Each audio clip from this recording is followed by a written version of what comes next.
भगवान राम जब 14 वर्ष का वनवास काट रहे थे तो वे घूमते घूमते पंचवटी पहुंचे।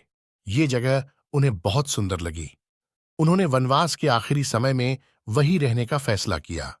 उन्होंने पंचवटी में गोदावरी के किनारे अपनी एक छोटी सी कुटिया बनाई और राम, सीता और लक्ष्मण वहीं रहने लगे। एक दिन राक्षस कन्या शूर्पणखा घूमते घूमते गोदावरी नदी पहुंच गई। पंचवटी में उसने श्री राम को देखा। उसे वे बहुत सुंदर लगे और उसने भगवान राम को शादी का प्रस्ताव दे दिया। उन्होंने शादी के लिए मना कर दिया और सीता जी की तरफ इशारा करके बताया कि वे उनकी पत्नी हैं। राम ने मजाक में शूर्पणखा से कहा कि मेरा छोटा भाई मुझसे भी सुंदर है, आप उसे विवाह का प्रस्ताव दो। शूर्पणखा ने लक्ष्मण से शादी की इच्छा बताई।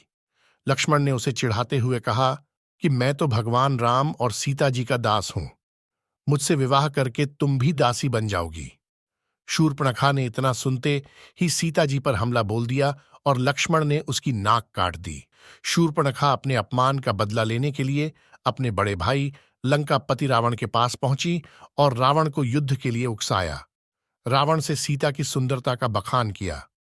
रावण अपने पुष्पक विमान पर बैठकर राक्षस मारीच के पास पहुंचा और उसे अपने षड्यंत्र में शामिल कर लिया।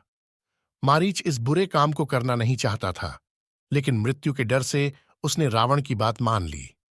मारीच सोने के हिरण का रूप रखकर सीता के सामने से दौड़ा। सीता जी ने श्री राम से हिरण पकड़ने को कहा। प्रभु राम ने लक्ष्मण को सीता का ध्यान रखने को कहा और हिरण के पीछे दौड़े। हिरण के पीछे पीछे दौड़ते शाम हो गई। राम ने हिरण को तीर मारा और वह चिल्लाया, लक्ष्मण बचाओ, लक्ष्मण, सीता सीता। सीता जी डर गईं और लक्ष्मण को राम की मदद के लिए भेज दिया। लक्ष्मण सीता की सुरक्षा के लिए एक रेखा कुटिया के चारों ओर खींच देते हैं। सीता मैया से कहते हैं कि भाभी, ये लक्ष्मण रेखा है, इसके अंदर कोई नहीं आ सकता, आप इसके बाहर पांव मत रखना। सीता माता मान जाती हैं। रावण लक्ष्मण के जाने का इंतजार करता है, लेकिन लक्ष्मण रेखा के कारण कुटिया में घुस नहीं पाता। वह सीता माता को कुटिया से बाहर निकलने की योजना बनाता है। वह एक भिक्षुक का रूप धर लेता है और आवाज लगाता है, भिक्षाम देहि, भिक्षा दीजिए। सीता भिक्षा देने लगती है।